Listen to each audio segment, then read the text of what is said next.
The Engineer's Thumb. Of all the problems which have been submitted to my friend Mr. Sherlock Holmes for solution during the years of our intimacy, there were only two which I was the means of introducing to his notice, that of Mr. Hatherley's thumb, and that of Colonel Warburton's madness. Of these the latter may have afforded a finer field for an acute and original observer, but the other was so strange in its inception, and so dramatic in its details, that it may be the more worthy of being placed upon record, even if it gave my friend fewer openings for those deductive methods of reasoning by which he achieved such remarkable results. The story has, I believe, been told more than once in the newspapers, but like all such narratives, its effect is much less striking when set forth en bloc in a single half-column of print than when the facts slowly evolve before your own eyes, and the mystery clears gradually away as each new discovery furnishes a step which leads on to the complete truth. At the time, the circumstances made a deep impression upon me, and the lapse of 2 years has hardly served to weaken the effect. It was in the summer of '89, not long after my marriage, that the events occurred which I am now about to summarize. I had returned to civil practice, and had finally abandoned Holmes in his Baker Street rooms, although I continually visited him, and occasionally even persuaded him to forego his bohemian habits so far as to come and visit us. My practice had steadily increased, and as I happened to live at no very great distance from Paddington Station, I got a few patients from among the officials. One of these, whom I had cured of a painful lingering disease, was never weary of advertising my virtues and of endeavouring to send me on every sufferer over whom he might have any influence. One morning, at a little before 7 o'clock, I was awakened by the maid tapping at the door to announce that 2 men had come from Paddington and were waiting in the consulting room. I dressed hurriedly, for I knew by experience that railway cases were seldom trivial, and hastened downstairs.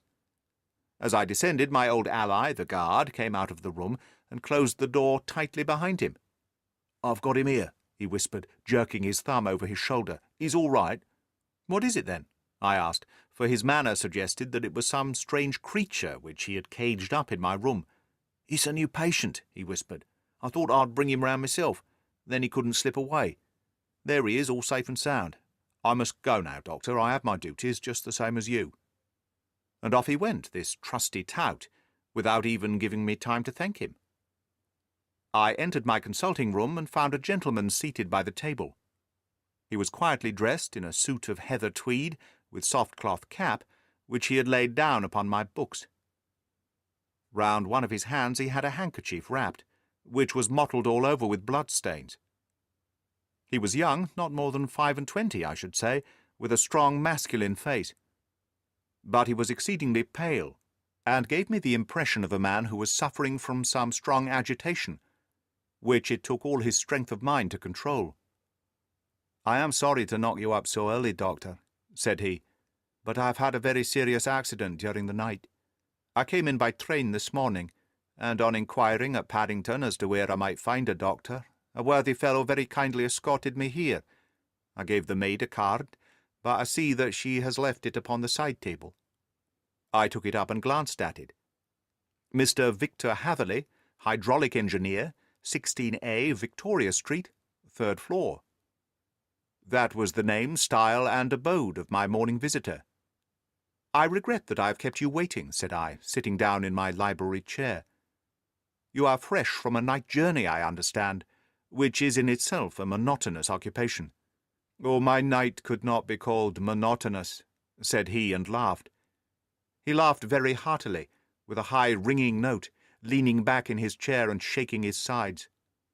All my medical instincts rose up against that laugh. "Stop it," I cried. "Pull yourself together." And I poured out some water from a carafe. It was useless, however. He was off in one of those hysterical outbursts which come upon a strong nature when some great crisis is over and gone. Presently he came to himself once more, very weary and blushing hotly. "I have been making a fool of myself," he gasped. "Not at all. Drink this." I dashed some brandy into the water, and the colour began to come back to his bloodless cheeks. "That's better," said he. "And now, Doctor, perhaps you would kindly attend to my thumb. or rather to the place where my thumb used to be. He unwound the handkerchief and held out his hand. It gave even my hardened nerves a shudder to look at it. There were 4 protruding fingers, and a horrid red spongy surface, where the thumb should have been. It had been hacked or torn right out from the roots. "Good heavens!" I cried. "This is a terrible injury. It must have bled considerably." "Yes, it did. I fainted when it was done, and I think that I must have been senseless for a long time. When I came to, I found that it was still bleeding, so I tied one end of my handkerchief very tightly round the wrist, and braced it up with a twig." "Excellent. You should have been a surgeon." "It's a question of hydraulics, you see, and came within my own province." "This has been done," said I, examining the wound, "by a very heavy and sharp instrument." "A thing like a cleaver," said he. "An accident, I presume?" "By no means." "What, a murderous attack?" "Very murderous indeed. You horrify me." I sponged the wound, cleaned it, dressed it, and finally covered it with cotton wadding and carbolized bandages. He lay back without wincing, though he bit his lip from time to time. "How is that?" I asked when I had finished. "Capital. Between your brandy and your bandage I feel a new man. I was very weak, but I have had a good deal to go through. Perhaps you had not better speak of the matter. It is evidently trying to your nerves." "Oh, no, not now. I shall have to tell my tale to the police, but between ourselves, if it were not for the convincing evidence of this wound of mine, I should be surprised if they believed my statement, for it is a very extraordinary one, and I have not much in the way of proof with which to back it up. And even if they believe me, the clues which I can give them are so vague that it is a question whether justice will be done." "Ha!" cried I. "If it is anything in the nature of a problem which you desire to see solved, I should strongly recommend you come to my friend, Mr. Sherlock Holmes, before you go to the official police." "Oh, I have heard of that fellow," answered my visitor, "and I should be very glad if he would take the matter up, though of course I must use the official police as well. Would you give me an introduction to him?" "I'll do better. I'll take you round to him myself." "I should be immensely obliged to you." "We'll call a cab and go together. We shall just be in time to have a little breakfast with him. Do you feel equal to it?" "Yes. I shall not feel easy until I have told my story." "Then my servant will call a cab, and I shall be with you in an instant."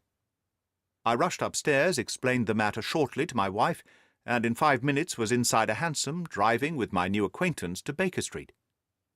Sherlock Holmes was, as I expected, lounging about his sitting-room, in his dressing-gown, reading the agony column of the Times, and smoking his before-breakfast pipe, which was composed of all the plugs and dottles left from his smokes of the day before, all carefully dried and collected on the corner of the mantelpiece. He received us in his quietly genial fashion, ordered fresh rashers and eggs, and joined us in a hearty meal. When it was concluded, he settled our new acquaintance upon the sofa, placed a pillow beneath his head, and laid a glass of brandy and water within his reach. "It is easy to see that your experience has been no common one, Mr. Hatherley," said he. "Pray lie down there and make yourself absolutely at home.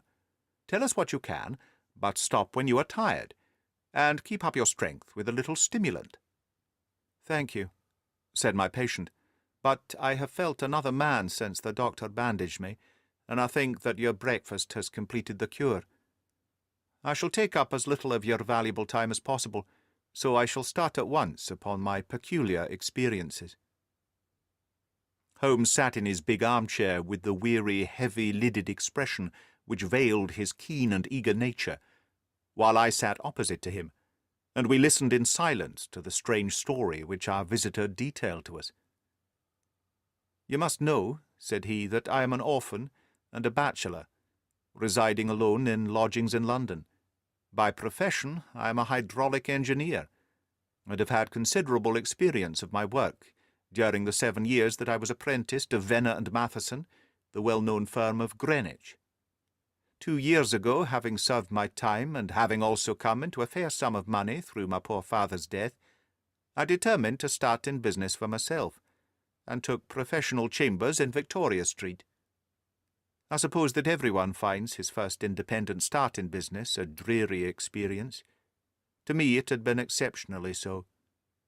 During 2 years I've had 3 consultations and 1 small job, and that is absolutely all that my profession has brought me. My gross takings amount to £27.10. Every day from 9 in the morning until 4 in the afternoon I waited in my little den, until at last my heart began to sink, and I came to believe that I should never have any practice at all. Yesterday, however, just as I was thinking of leaving the office, my clerk entered to say there was a gentleman waiting who wished to see me upon business. He brought up a card, too, with the name of Colonel Lysander Stark engraved upon it. Close at his heels came the colonel himself, a man rather over the middle size, but of an exceeding thinness. I do not think that I have ever seen so thin a man. His whole face sharpened away into nose and chin, and the skin of his cheeks was drawn quite tense over his outstanding bones. Yet this emaciation seemed to be his natural habit, and due to no disease, for his eye was bright, his step brisk, and his bearing assured. He was plainly but neatly dressed, and his age, I should judge, would be nearer 40 than 30. "Mr. Hatherley," said he, with something of a German accent, "you have been recommended to me, Mr. Hatherley, as being a man who is not only proficient in his profession, but is also discreet and capable of preserving a secret." I bowed, feeling as flattered as any young man would at such an address. "May I ask who it was who gave me so good a character?" I asked. "Well, perhaps it is better that I should not tell you just at this moment. I have it from the same source that you are both an orphan and a bachelor, and are residing alone in London." "That is quite correct," I answered, "but you will excuse me if I say that I cannot see how all this bears upon my professional qualifications. I understand that it was on a professional matter that you wished to speak to me." "Undoubtedly so. But you will find that all I say is really to the point. I have a professional commission for you, but absolute secrecy is quite essential. Absolute secrecy, you understand. And of course we may expect that more from a man who is alone than from one who lives in the bosom of his family." "If I promise to keep a secret," said I, "you may absolutely depend upon my doing so." He looked very hard at me as I spoke, and it seemed to me that I had never seen so suspicious and questioning an eye. "You do promise, then?" said he at last. "Yes, I promise." "Absolute and complete silence before, during, and after? No reference to the matter at all, either in word or writing?" "I have already given you my word." "Very good." He suddenly sprang up, and darting like lightning across the room, he flung open the door. The passage outside was empty. "That's all right," said he, coming back. "I know that clerks are sometimes curious as to their master's affairs. Now we can talk in safety." He drew up his chair very close to mine and began to stare at me again with the same questioning and thoughtful look. A feeling of repulsion and something akin to fear had begun to rise within me at the strange antics of this fleshless man.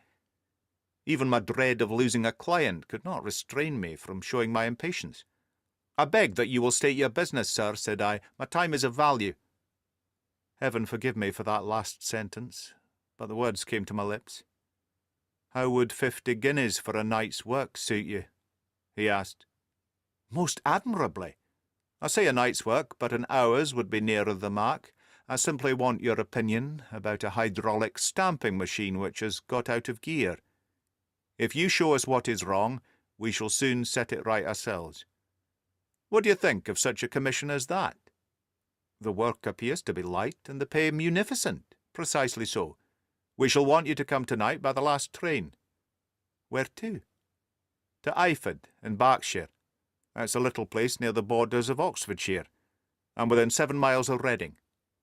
There is a train from Paddington which would bring you in there at about 11:15. "Very good. I shall come down in a carriage to meet you." "There is a drive, then?" "Yes, our little place is quite out in the country. It's a good 7 miles from Eyford station." "Then we can hardly get there before midnight. I suppose there would be no chance of a train back. I should be compelled to stop the night." "Yes, we could easily give you a shakedown." "That is very awkward. Could I not come at some more convenient hour? We have judged it best that you should come late. It is to recompense you for any inconvenience that we are paying you, a young and unknown man, a fee which would buy an opinion from the very heads of your profession. Still, of course, if you'd like to draw out of the business, there's plenty of time to do so. I thought of the 50 guineas and of how very useful they would be to me. Not at all, said I. I should be very happy to accommodate myself to your wishes. I should like, however, to understand a little more clearly what it is you wish me to do. Quite so. It is very natural that the pledge of secrecy which we have exacted from you should have aroused your curiosity. I have no wish to commit you to anything without having it all laid before you. I suppose that we are absolutely safe from eavesdroppers? Entirely. Then the matter stands thus. You are probably aware that Fuller's Earth is a valuable product, and that it is only found in 1 or 2 places in England. I have heard so. Some little time ago I bought a small place, a very small place, within 10 miles of Reading. I was fortunate enough to discover that there was a deposit of Fuller's Earth in one of my fields. On examining it, however, I found that this deposit was a comparatively small one, and that it formed a link between 2 very much larger ones upon the right and left. Both of them, however, in the grounds of my neighbours. These good people were absolutely ignorant that their land contained that which was quite as valuable as a gold mine. Naturally, it was my interest to buy their land before they discovered its true value, but unfortunately I had no capital by which I could do this. I took a few of my friends into the secret, however, and they suggested that we should quietly and secretly work our own little deposit, and that in this way we should earn the money which would enable us to buy the neighbouring fields. This we have now been doing for some time, and in order to help us in our operations we erected a hydraulic press. This press, as I have already explained, has got out of order, and we wish your advice upon the subject. We guard our secret very jealously, however, and if it once became known that we had hydraulic engineers coming to our little house, it would soon rouse inquiry, and then, if the facts came out, it would be goodbye to any chance of getting these fields, and carrying out our plans. That is why I've made you promise that you will not tell a human being that you are going to Eyford tonight. I hope that I make it all plain. I quite follow you, said I. The only point which I could not quite understand was what use you could make of a hydraulic press in excavating Fuller's Earth, which, as I understand, is dug out like gravel from a pit. Ah, said he carelessly, we have our own process. We compress the earth into bricks so as to remove them without revealing what they are. But that's a mere detail. I've taken you fully into my confidence now, Mr. Hatherley, and I have shown you how I trust you. He rose as he spoke. I shall expect you then at Eyford at 11:15. I shall certainly be there, and not a word to a soul. He looked at me with a last long questioning gaze, and then, pressing my hand in a cold, dank grasp, he hurried from the room. Well, when I came to think it all over in cool blood, I was very much astonished, as you may both think, at this sudden commission which had been entrusted to me. On the one hand, of course, I was glad, for the fee was at least tenfold what I should have asked had I set a price upon my own services, and it was possible that this order might lead to other ones. On the other hand, the face and manner of my patron had made an unpleasant impression upon me, and I could not think that his explanation of the Fuller's Earth was sufficient to explain the necessity for my coming at midnight, and his extreme anxiety lest I should tell anyone of my errand. However, I threw all my fears to the winds, ate a hearty supper, drove to Paddington, and started off, having obeyed to the letter the injunction as to holding my tongue. At Reading I had to change not only my carriage but my station. However, I was in time for the last train to Eyford, and reached the little dim-lit station after 11 o'clock. I was the only passenger who got out there, and there was no one upon the platform save a single sleepy porter with a lantern. As I passed out through the wicket gate, however, I found my acquaintance of the morning waiting in the shadow upon the other side. Without a word he grasped my arm and hurried me into a carriage, the door of which was standing open. He drew up the windows on either side, tapped on the woodwork, and away we went as hard as the horse could go. "One horse?" interjected Holmes. "Yes, only one." "Did you observe the colour?" "Yes, I saw it by the sidelights when I was stepping into the carriage. It was a chestnut." "Tired-looking or fresh?" "Oh, fresh and glossy." "Thank you. I'm sorry to have interrupted you. Pray continue your most interesting statement." "Away we went then, and we drove for at least an hour. Colonel Lysander Stark had said that it was only 7 miles. But I should think, from the rate that we seemed to go and the time that we took, that it must have been nearer 12. He sat at my side in silence all the time, and I was aware more than once, when I glanced in his direction, that he was looking at me with great intensity. The country roads seemed to be not very good in that part of the world, for we lurched and jolted terribly. I tried to look out of the window to see something of where we were, but they were made of frosted glass, and I could make out nothing save an occasional blur of a passing light. Now and then I hazarded some remark to break the monotony of the journey, but the Colonel answered only in monosyllables, and the conversation soon flagged. At last, however, the bumping of the road was exchanged for the crisp smoothness of a gravel drive, and the carriage came to a stand. Colonel Lysander Stark sprang out, and as I followed after him, pulled me swiftly into a porch which gaped in front of us. We stepped, as it were, right out of the carriage and into the hall, so that I failed to catch the most fleeting glance of the front of the house. The instant that I had crossed the threshold, the door slammed heavily behind us, and I heard faintly the rattle of the wheels as the carriage drove away. It was pitch dark inside the house, and the Colonel fumbled about looking for matches, and muttering under his breath. Suddenly a door opened at the other end of the passage, and a long golden bar of light shot out in our direction. It grew broader, and a woman appeared with a lamp in her hand, which she held above her head, pushing her face forward and peering at us. I could see that she was pretty, and from the gloss with which the light shone upon her dark dress, I knew that it was a rich material. She spoke a few words in a foreign tongue, in a tone as though asking a question, and when my companion answered in a gruff monosyllable, she gave such a start that the lamp nearly fell from her hand. Colonel Stark went up to her, whispered something in her ear, and then, pushing her back into the room from whence she had come, he walked towards me again with the lamp in his hand. "Perhaps you will have the kindness to wait in this room for a few minutes," said he, throwing open another door. It was a quiet little plainly furnished room, with a round table in the centre, on which several German books were scattered. Colonel Stark laid down the lamp on the top of a harmonium beside the door. "I shall not keep you waiting an instant," said he, and vanished into the darkness. I glanced at the books upon the table, and in spite of my ignorance of German, I could see that 2 of them were treatises on science, the others being volumes of poetry. Then I walked across to the window, hoping that I might catch some glimpse of the countryside, but an oak shutter, heavily barred, was folded across it. It was a wonderfully silent house. There was an old clock ticking loudly somewhere in the passage, but otherwise everything was deadly still. A vague feeling of uneasiness began to steal over me. Who were these German people, and what were they doing, living in this strange, out-of-the-way place? And where was the place? I was 10 miles or so from Eyford. That was all I knew, but whether north, south, east, or west, I had no idea.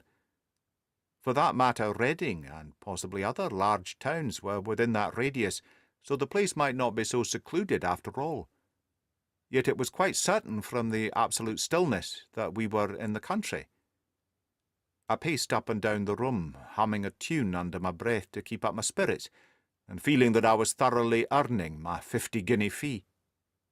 Suddenly, without a preliminary sound in the midst of the utter stillness, the door of my room swung slowly open.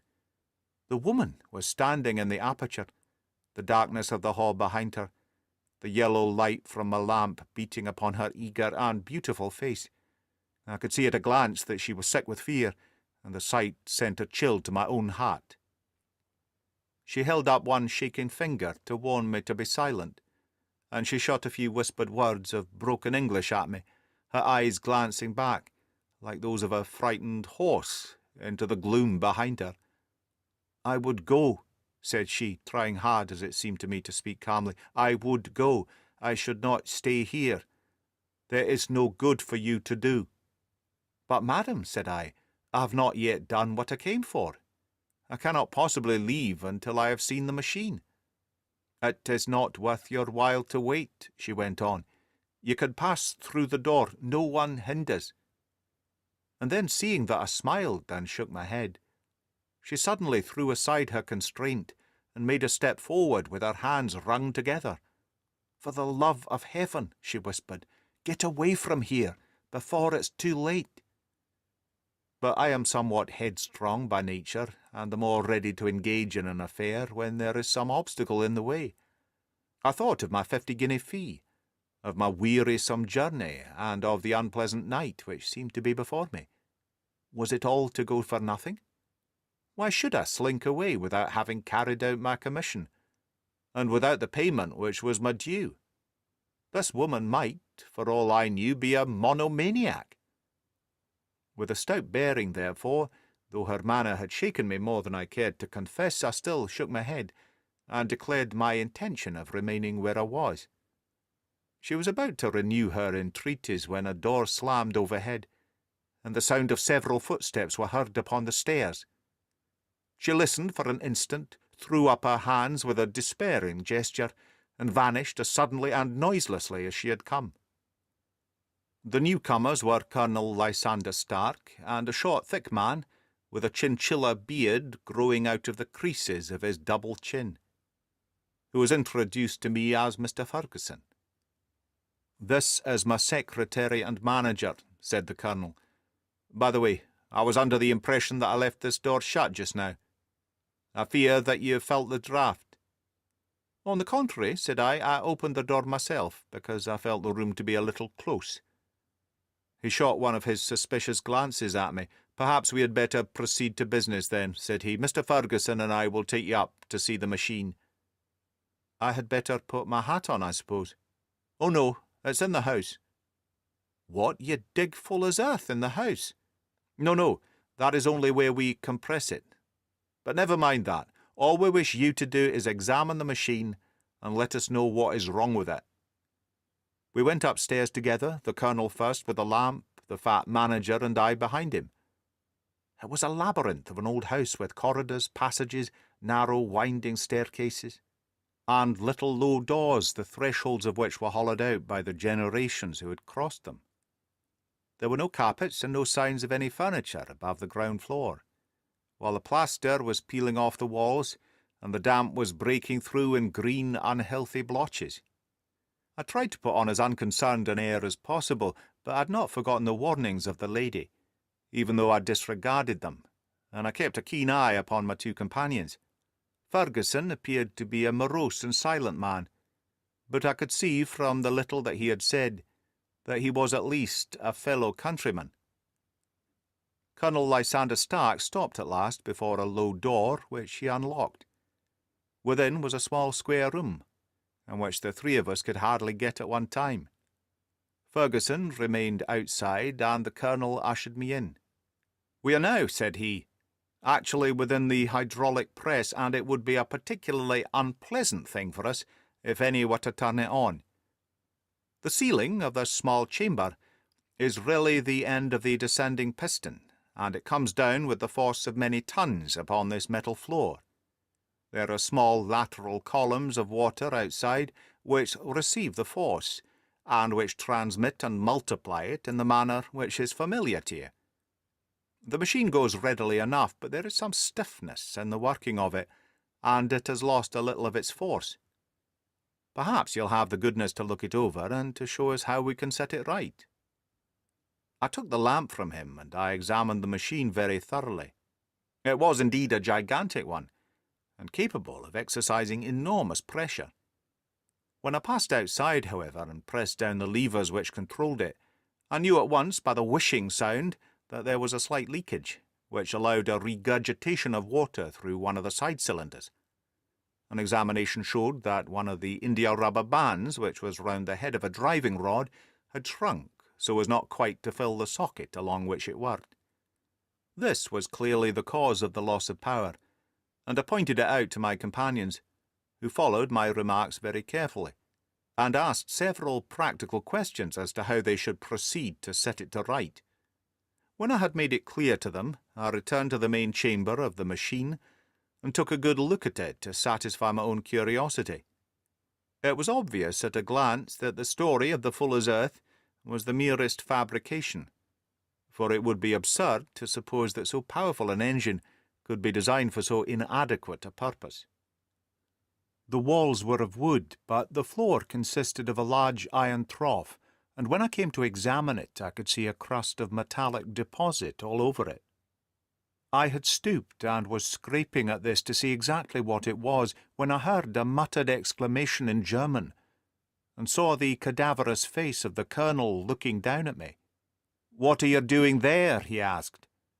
I felt angry at having been tricked by so elaborate a story as that which he had told me. "I was admiring your Fuller's Earth," said I. "I think that I should be better able to advise you as to your machine if I knew what the exact purpose was for which it was used."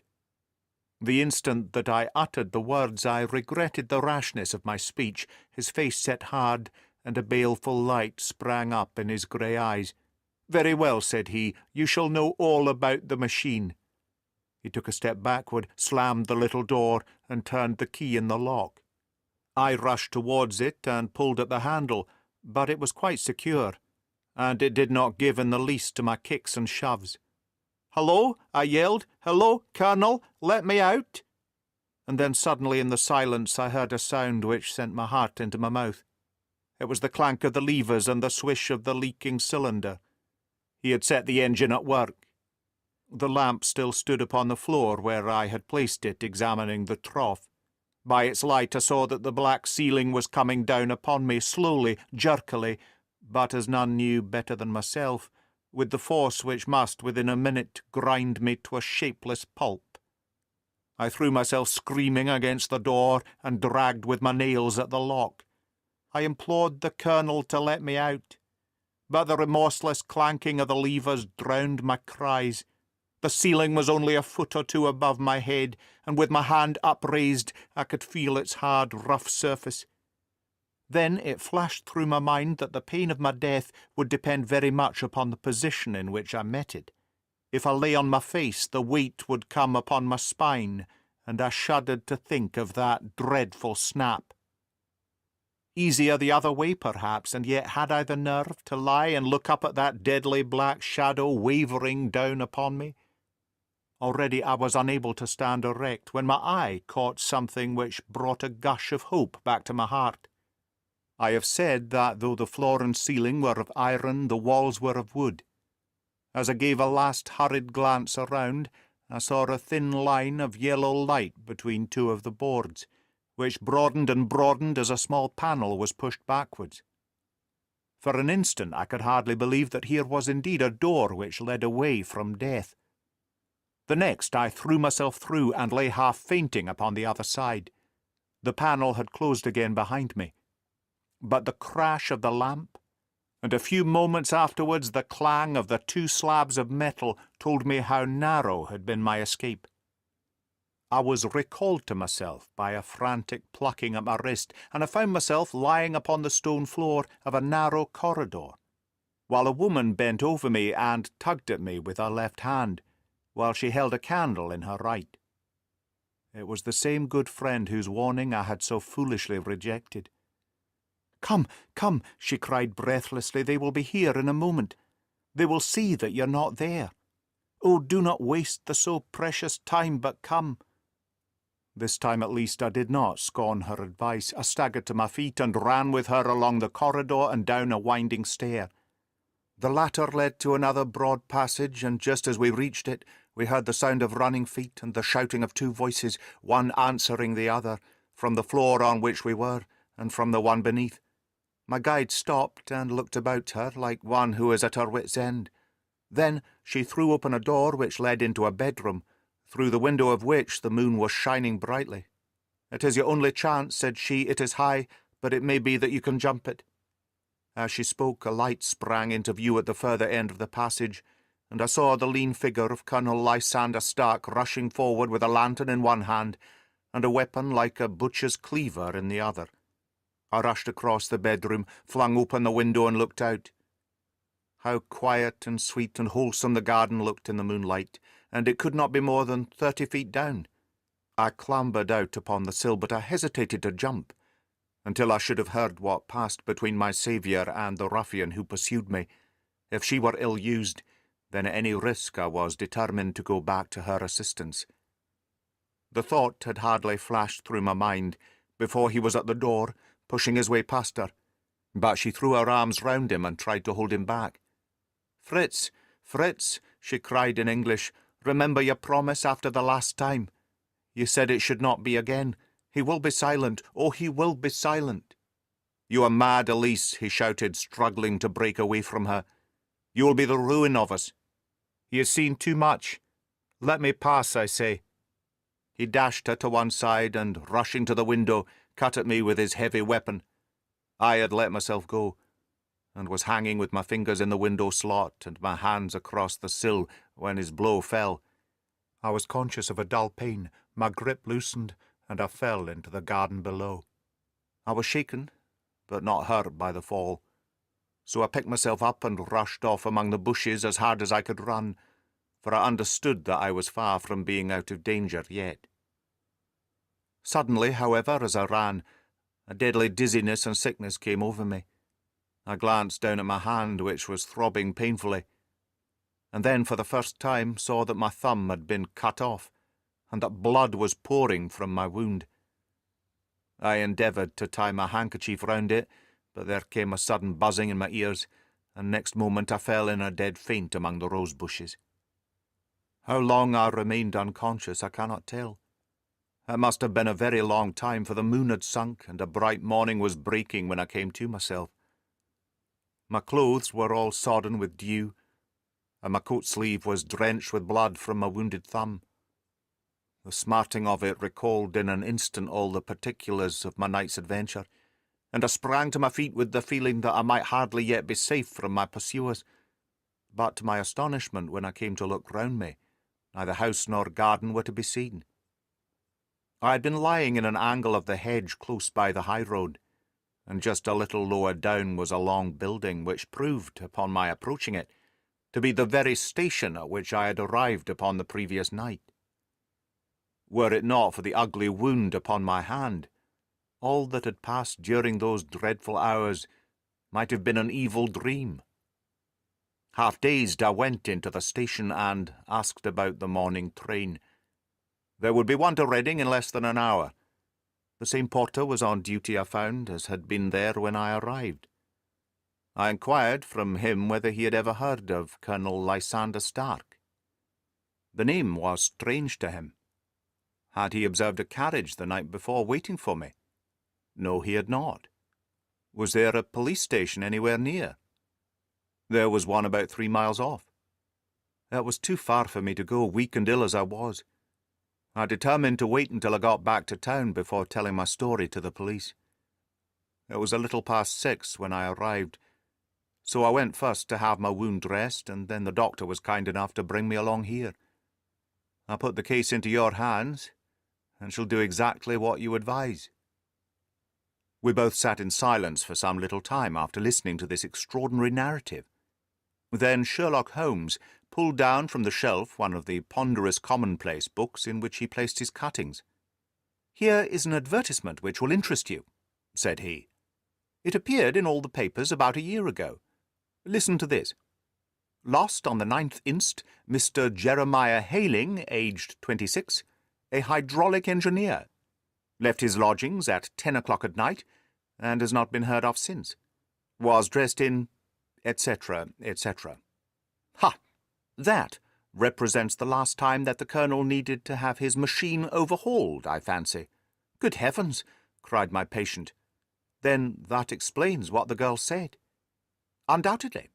It is quite clear that the Colonel was a cool and desperate man, who was absolutely determined that nothing should stand in the way of his little game, like those out-and-out pirates who will leave no survivors from a captured ship.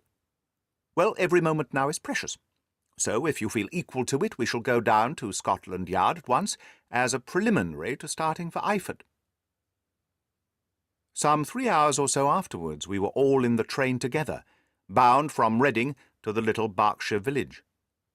There were Sherlock Holmes, the hydraulic engineer, Inspector Bradstreet of Scotland Yard, a plain-clothes man, and myself. Bradstreet had spread an ordnance map of the country out upon the seat, and was busy with his compasses drawing a circle with Eyford for its centre. "There you are," said he. "That circle is drawn at a radius of 10 miles from the village. The place we want must be somewhere near that line. You said 10 miles, I think, sir? That was an hour's good drive. And you think that they brought you back all that way when you were unconscious?" "They must have done. I have a confused memory, too, of having been lifted and conveyed somewhere. What I cannot understand," said I, "is why they should have spared you when they found you lying fainting in the garden. Perhaps the villain was softened by the woman's entreaties. I hardly think that likely. I never saw a more inexorable face in my life." "Oh, we shall soon clear up all that," said Bradstreet. "Well, I've drawn my circle, and I only wish I knew at what point upon it the folk that we are in search of are to be found." "I think I could lay my finger on it," said Holmes quietly. "Really now?" cried the inspector. "You have formed your opinion. Come now, we shall see who agrees with you. I say it is south, for the country is more deserted there." "And I say east," said my patient. "I'm for the west," remarked the plain-clothes man. "There are several quiet little villages up there." "And I'm for north," said I, "because there are no hills there, and our friend says that he did not notice the carriage go up any." "Come," said the inspector, laughing, "it's a very pretty diversity of opinion. We have boxed the compass among us. Who do you give your casting vote to?" "You are all wrong." "But we can't all be." "Oh, yes, you can. This is my point." He placed his finger on the centre of the circle. "This is where we shall find them." "But the 12-mile drive!" gasped Hatherley. 6 out and 6 back, nothing simpler. You say yourself that the horse was fresh and glossy when you got in. How could it be that, if it had gone 12 miles over heavy roads? "Indeed, it is a likely ruse enough," observed Bradstreet thoughtfully. "Of course, there can be no doubt as to the nature of this gang." "None at all," said Holmes. "They are coiners on a large scale, and have used the machine to form the amalgam which takes the place of silver." "We have known for some time that a clever gang was at work," said the inspector. "They have been turning out half-crowns by the thousand. We even traced them as far as Reading, but could get no further, for they had covered their traces in a way that showed that they were very old hands. But now, thanks to this lucky chance, I think that we have got them right enough." But the inspector was mistaken, for those criminals were not destined to fall into the hands of justice. As we rolled into Eyford station, we saw a gigantic column of smoke, which streamed up from behind a small clump of trees in the neighbourhood, and hung like an immense ostrich feather over the landscape. "A house on fire?" asked Bradstreet as the train steamed off again on its way. "Yes, sir," said the station-master. "When did it break out?" "I hear that it was during the night, sir, but it has got worse, and the whole place is in a blaze." "Whose house is it?" "Dr. Becker's." "Tell me," broke in the engineer, "is Dr. Becker a German? Very thin, with a long, sharp nose?" The station-master laughed heartily. "No, sir, Dr. Becker is an Englishman, and there isn't a man in the parish who has a better lined waistcoat. But he has a gentleman staying with him, a patient, as I understand, who is a foreigner, and he looks as if a little good Berkshire beef would do him no harm." The station-master had not finished his speech before we were all hastening in the direction of the fire. The road topped a low hill, and there was a great widespread whitewashed building in front of us, spouting fire at every chink and window, while in the garden in front 3 fire engines were vainly striving to keep the flames under. "That's it!" cried Hatherley in intense excitement. "There is the gravel drive, and there are the rose bushes where I lay. That second window is the one that I jumped from." "Well, at least," said Holmes, "you have had your revenge upon them. There can be no question that it was your oil lamp which, when it was crushed in the press, set fire to the wooden walls, though no doubt they were too excited in the chase after you to observe it at the time. Now keep your eyes open in this crowd for your friends of last night, though I very much fear that they are a good 100 miles off by now." And Holmes' fears came to be realized, for from that day to this, no word has ever been heard either of the beautiful woman, the sinister German, or the morose Englishman. Early that morning a peasant had met a cart, containing several people and some very bulky boxes, driving rapidly in the direction of Reading. But there all traces of the fugitives disappeared, and even Holmes's ingenuity failed to discover the least clue to their whereabouts. The firemen had been much perturbed at the strange arrangements which they found within, and still more so by discovering a newly severed human thumb upon a window-sill of the second floor. About sunset, however, their efforts were at last successful, and they subdued the flames. But not before the roof had fallen in, and the whole place reduced to such absolute ruin that, save some twisted cylinders and iron piping, not a trace remained of the machinery which had cost our unfortunate acquaintance so dearly. Large masses of nickel and of tin were discovered stored in an outhouse, but no coins were to be found, which may have explained the presence of those bulky boxes which have been already referred to. How our hydraulic engineer had been conveyed from the garden to the spot where he recovered his senses might have remained for ever a mystery, were it not for the soft mould which told us a very plain tale. He had evidently been carried down by two persons, one of whom had remarkably small feet, and the other unusually large ones. On the whole, it was most probable that the silent Englishman, being less bold or less murderous than his companion, had assisted the woman to bear the unconscious man out of the way of danger. "Well," said our engineer ruefully as we took our seats to return to London, "it has been a pretty business for me. I have lost my thumb, and I have lost a 50-guinea fee. And what have I gained?" "Experience," said Holmes, laughing. "Indirectly it may be of value, you know. You have only to put it into words to gain the reputation of being excellent company for the remainder of your existence."